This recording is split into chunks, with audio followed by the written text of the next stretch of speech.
Start.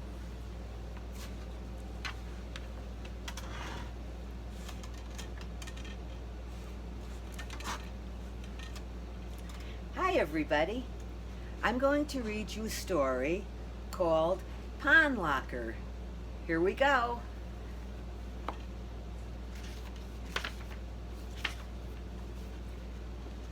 Once upon a time, there were more princes in the world than anything else. But there was a family of frogs who lived in the pond. There was a mother, a father, and their children, and every night before the children went to sleep, their mother would read them a story about a princess and a frog. Maybe you know it. It's the story of a princess who kisses a frog and turns him into a prince. Well, as you can imagine, it was their favorite story of all, and for years they believed it was true.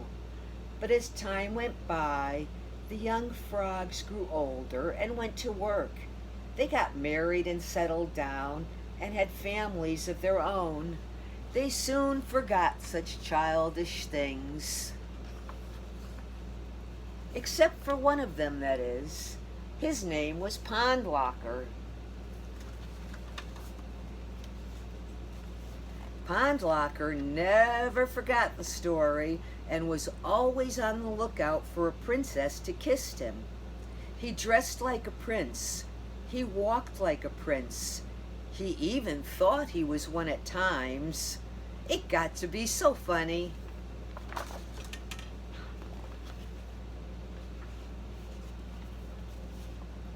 Well, finally, one day, the mother and father sat Pondlarker down and had a heart-to-heart talk with him. "There's nothing wrong with being a frog," advised his mother. "In fact, there is everything right with being a frog." Then Pondlarker's father sang him a song. "Frogs long jump and dive, like no prince alive. We sing and we croak and swim every stroke, from no stroke at all to the Australian crawl. We've got bigger lungs, catch flies on our tongues, and do so many things much better than kings."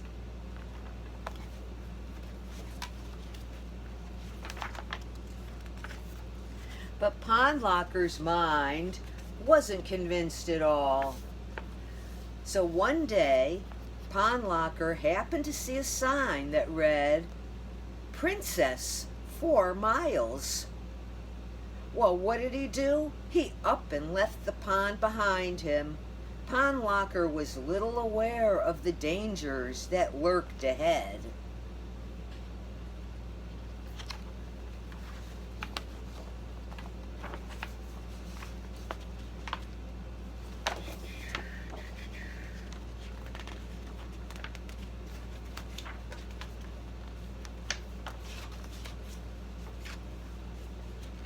Well, he'd only walked a mile or two when a red-shouldered hawk swooped down at him from out of the sky.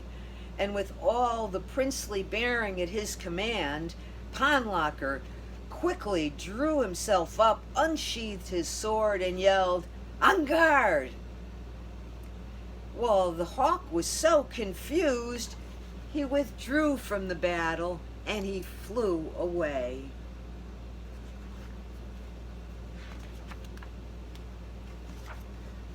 A few miles later, a hungry mink tried to do Pondlarker in. Again, Pondlarker bravely drew his sword and calmly warned the mink that he would soon be a prince. And remember, he cautioned, we princes wear mink coats. Well, the mink took the frog's warning to heart and quietly slunk away.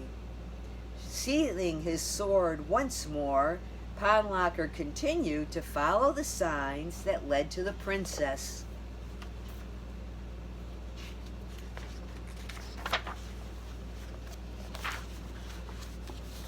Soon the castle appeared in the distance, and over the entrance was a sign that read, "All frogs enter here."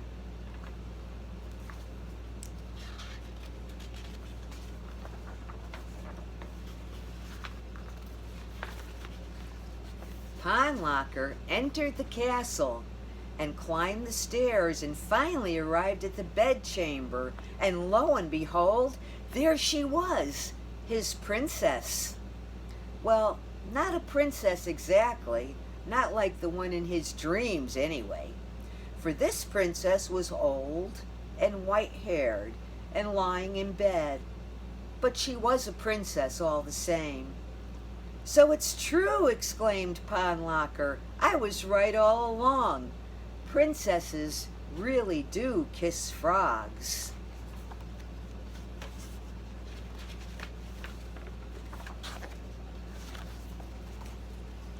"Oh my, yes," sighed the princess. "I've kissed millions of frogs. I've kissed bullfrogs, wood frogs, cricket frogs, carpenter frogs, white-lipped frogs, whistling frogs, gopher frogs, pigs frogs, pickerel frogs, leopard frogs, sheep frogs, peepers, and oh dear me, so many kinds of frogs. Sad to say, though, I've never found a prince that was good enough for me. They were either too fat, too thin, too young, too old, or too tall or too short, or too boring, or too something. But enough talk," she said. "Come and let me kiss you. Maybe you'll turn out to be my Prince Charming." And then, with a slight smile, she added, "Even if it turns out that you aren't my Prince Charming, at least there'll be one less slimy frog in the world, and that's a good thing. I'm sure you agree."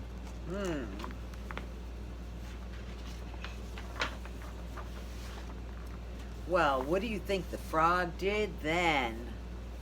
Pondlarker wasn't so sure that he did agree. There was nothing wrong with being a frog. In fact, as his mother had said, there is everything right with being a frog. And maybe, if you really want to think about it, there was a little bit of prince in Pondlarker already. Hadn't he defended himself against the hawk and outsmarted the mink? Not only that, wasn't it also true that Pondlarker could do lots of things that princes couldn't, like long jumping and croaking and catching flies on his tongue, all the things his father had told him about. Suddenly, before the princess could kiss him, Pondlarker shed his clothes and jumped out the window into the moat below. It was 350-foot dive that would have terrified any prince, but it didn't bother Pondlarker one bit. He hit the water happy as any frog who had just seen the light.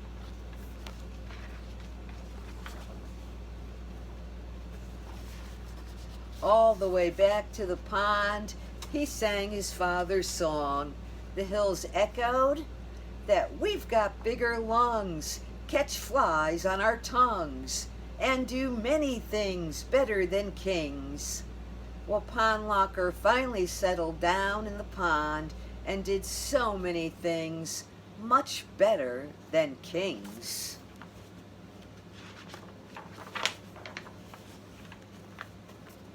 He raised a wonderful family of 460 children and 92 grandchildren. He gave each and every last one of them the very same advice his mother and father had once given him, and every night he sang them his father's song. Maybe you've heard some of Pondlarker's grandchildren sing that song to their grandchildren. In any case, it's no wonder there are so many frogs in the world today and so few princes. And that's the story of Pondlarker. Okay. Hope you enjoyed it. Now we're going to make an origami jumping frog.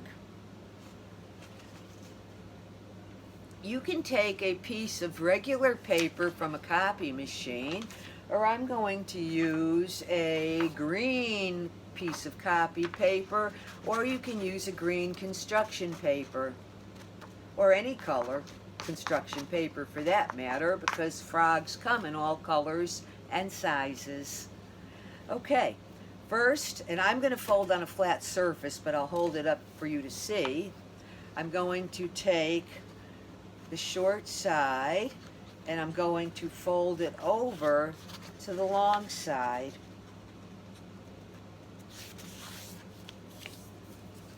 Okay, so I took the short side, I folded it over to the long side.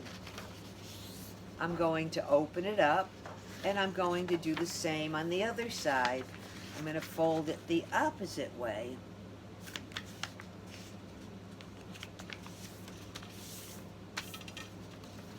There we go.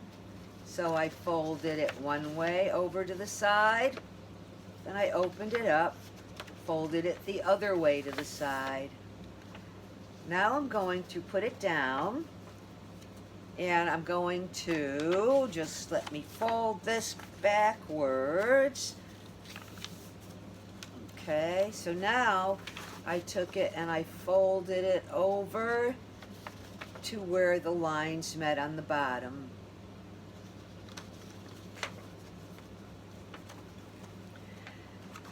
Now when I take it the opposite way, because of how I folded it, I can bring the sides in and bring the top down.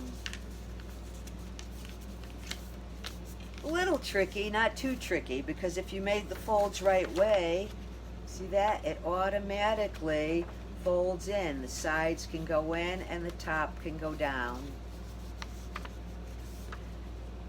Now I'm going to just fold it in half a little to make it easier to see.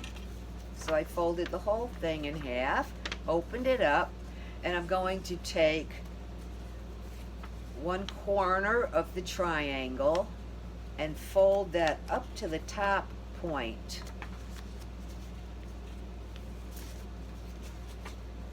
I'm going to do the same on the other side.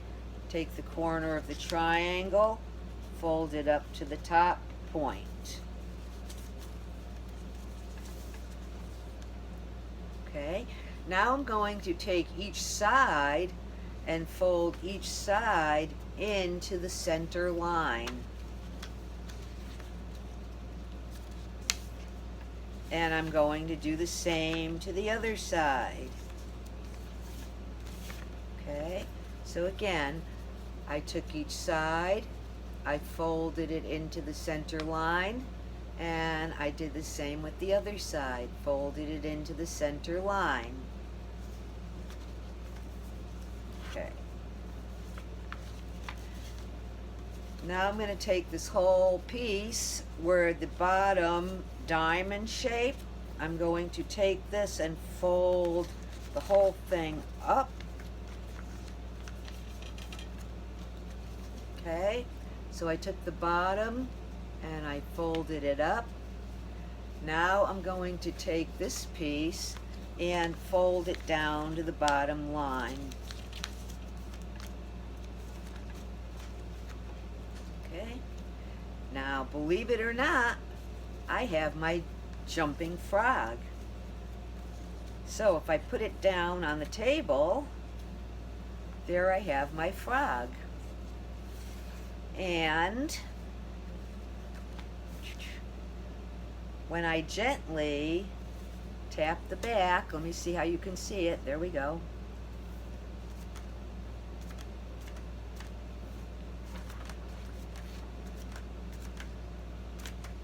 He jumps.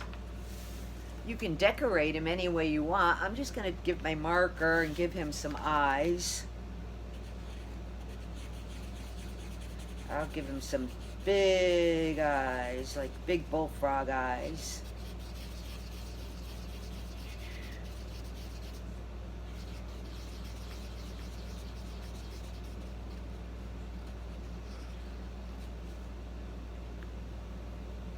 Okay.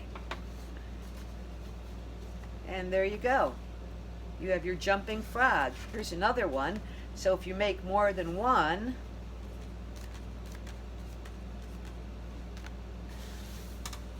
you can even have some frog races. Okay. Hope you had fun and liked the story.